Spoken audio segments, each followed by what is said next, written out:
Welcome back, children. This is second video on letter writing, wherein we learn the nuances of writing a formal letter. In video 1, we've already covered the informal letter. So let's get going.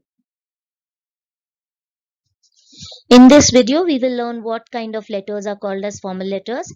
Then we will also learn the format in which a formal letter has to be written. There is a sample also included, and at the end, there is a question for all of you to attempt in your grammar notebook. Okay, so a formal letter is written to people holding position in an institution or an organization, for example, a post office. Now, suppose you are expecting a courier from your cousin and you've not yet received it. It is still lying in the post office and not yet delivered to you. So, you'll write to the postmaster of that particular post office.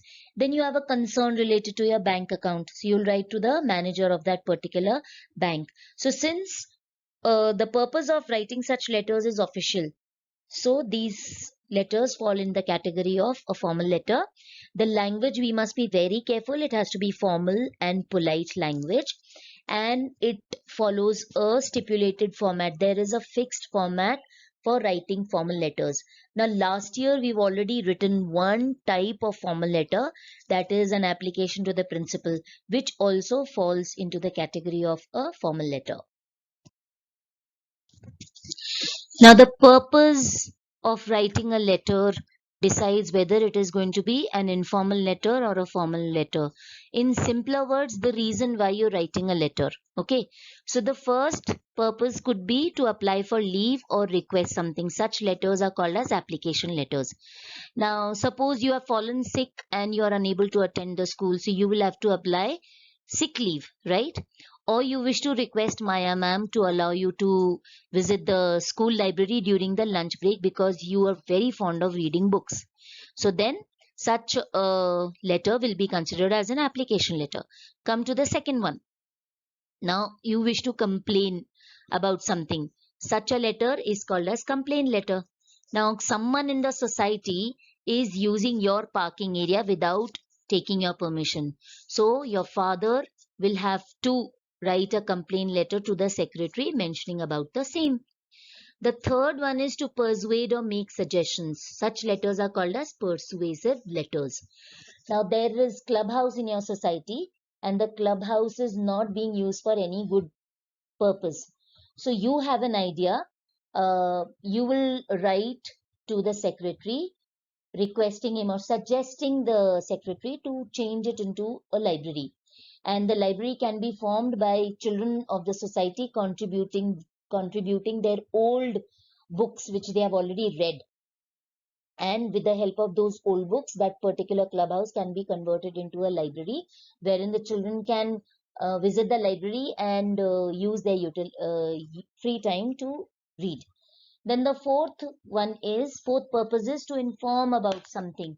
Now suppose there are some people uh, roaming around your society, suspicious people around your society. So what you can do is, as a vigilant citizen, you can inform the nearest police station about such suspicious activities going around in your area.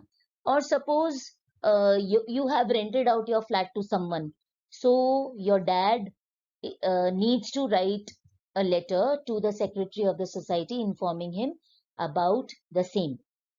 Then the last purpose, there can be many other purposes also, but here the last purpose is to request information, means inquiry letters.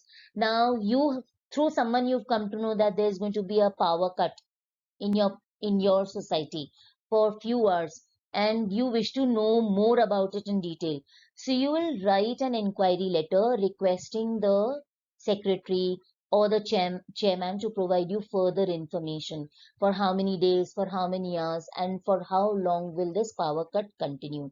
So this was all about various purposes for which a formal letter is written. The formal letter also begins with the sender's address or the writer's address. And whenever we write the address, we have to move from in to out. So first, we'll write the flat number or the house number, followed by colony or street, and then the city along with the pin code. After the sender's address, the date of writing the letter has to be written in a formal format.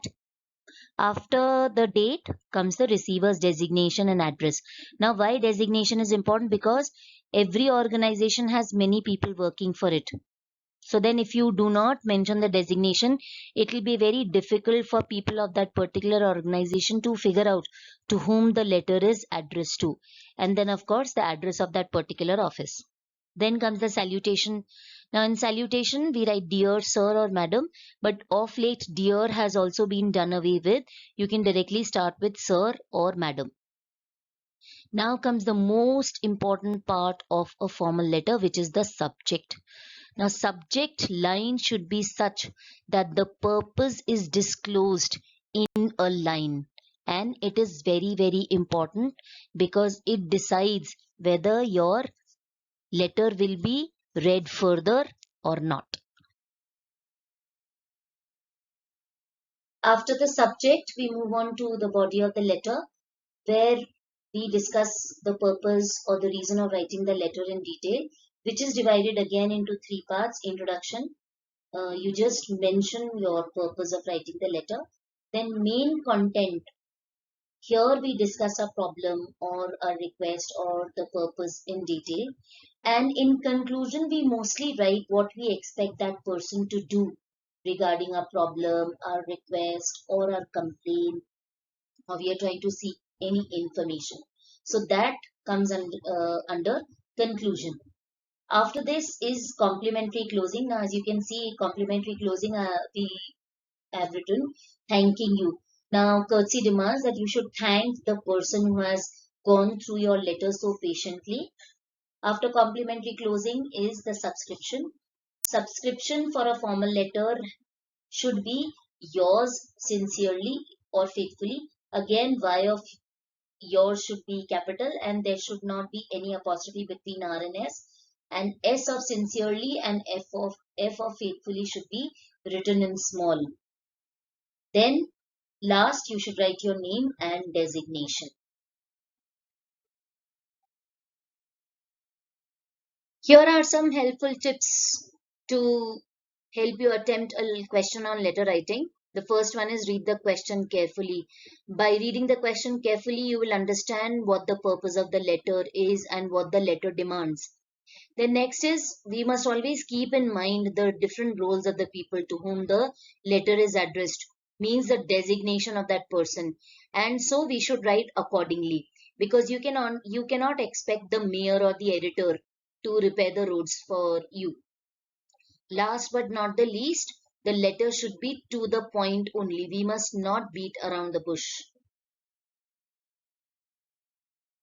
Children, this is a sample of a formal letter which you will copyright in your grammar notebook after completing the two informal letters. Okay. So the question is, you are Varsha or Varun. Write a letter to the mayor of your city complaining about the poor and unkempt condition of the local library. Now, unkempt means very, very dirty. So to begin with, the first is sender's address, then the date, followed by the designation and the address of the receiver. The designation here is going to be the mayor and the address will be Pimpri Chinchwad Municipal Corporation, Pune, along with the pin code. The subject is poor condition of the city library, which is actually the purpose of writing the letter. Sir, this is to draw your attention to the poor and unkempt condition of the local library. This forms the introduction of the body. The problems are ranging from unavailability of books to dismal condition of the building, which requires renovation. The reading rooms are not properly illuminated. Chairs and tables have worn out with time. These conditions keep the avid readers like me from becoming a member of the library and enjoy reading. This is the main content. Then conclusion is, therefore, I request you to look into the matter and do the needful to provide good facilities in the library. Then thanking you is the complimentary closing and subscription is yours faithfully, Varsha or Varun. These are points of differences between formal and informal letter. It's going to be a quick recap also. The first point of difference is formal letter is written for business purpose or professional purpose, whereas informal letter is written for personal communication. Formal letter should use simple language. An informal letter can have a casual or emotional tone. The informal letter is usually written to government offices or to the editor of the newspaper to place an order, whereas informal letter is usually written to friends and relatives. Then the size of a formal letter should be concise, means short and sweet, and should not include irrelevant matter, whereas informal letter can be a lengthier one. Now, children, you are expected to write a formal letter based on the question given. You are Arun or Anita. Write a letter to the superintendent of police of your town reporting the theft of your cycle. This question has to be solved in your grammar notebook after you've taken down the sample formal letter. So, children, with this, we come to the end of the topic letter writing. Thank you.